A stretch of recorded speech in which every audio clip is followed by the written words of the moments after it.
j'ai eu envie de faire plein de choses. Je voulais être réalisatrice, journaliste, écrivain, détective aussi, médecin légiste, pas mal de métiers différents.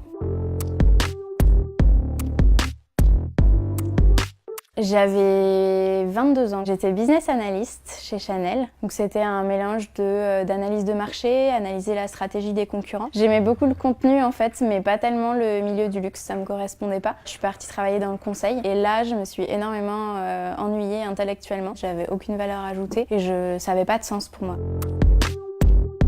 J'ai toujours écrit, toujours dessiné, mais là c'était soit des jobs qui étaient très prenants, à haute responsabilité, donc je rentrais très tard le soir, j'avais pas le temps d'écrire ou de dessiner, soit c'était des jobs où je m'ennuyais tellement la journée qu'en fait je rentrais tôt, mais je rentrais complètement blasée, j'avais pas du tout envie de me mettre sur des projets, en fait j'y arrivais pas. En 2015, mon état de santé s'est fortement dégradé, donc j'ai eu beaucoup d'infections respiratoires et de problèmes neurologiques et j'ai été hospitalisée avec une pneumonie et en fait là je me suis dit si je meurs demain, tous les projets que j'avais en tête en fait et que j'avais pas le temps de faire, je les aurais toujours pas fait et j'aurais rien fait de ma vie. Ça a été un peu un premier déclic où je me suis dit au-delà de mon travail, il faut que je prenne le temps de faire ce que j'ai envie de faire, d'écrire, de dessiner et que je me force en fait à prendre ce temps-là, à sortir de ma zone de confort. Donc je me suis inscrite en rentrant de l'hôpital en école d'illustration à distance que je pouvais faire en rentrant du travail le soir et j'avais un cadre donc ça me motivait.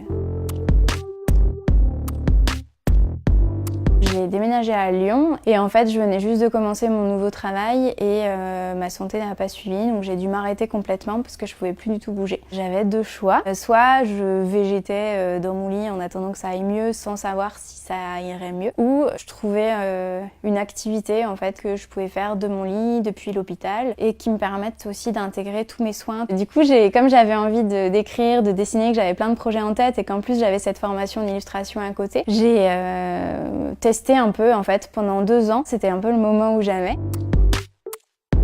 J'ai créé une marque de papeterie à distance depuis mon lit. J'ai travaillé en freelance aussi, en illustration, en traduction, en écriture. Et petit à petit, en fait en parallèle, j'avais créé un blog de vulgarisation où j'écrivais et je dessinais pour sensibiliser sur un sujet qui était le haut potentiel, donc les personnes surdouées. Et en fait c'est ce projet-là qui a pris de l'ampleur et qui m'a permis de publier mon premier livre en 2018, donc j'avais 28 ans. Aujourd'hui, du coup je suis auteure et illustratrice. Et je crée mes propres projets de sensibilisation.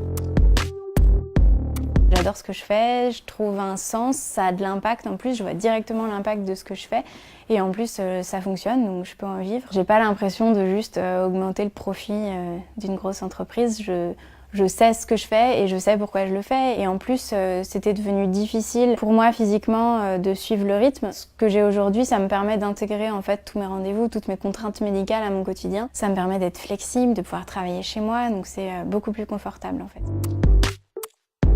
Ma famille m'a soutenue et a bien réagi parce qu'en plus c'était vraiment lié à ma santé donc personne s'est dit elle va changer complètement et radicalement de métier en fait. Après mon cercle amical, ça a été difficile de comprendre mon nouveau métier. J'ai eu beaucoup de réflexions comme et quand est-ce que tu retrouves un vrai métier? La reconnaissance sociale ça a été compliqué. Je l'ai retrouvée aujourd'hui, je suis sûre de mon choix, je pense que ça se voit et du coup ces mêmes personnes qui m'ont fait ces réflexions reviennent vers moi en me disant t'as vraiment de la chance, on aimerait faire pareil mais on peut pas.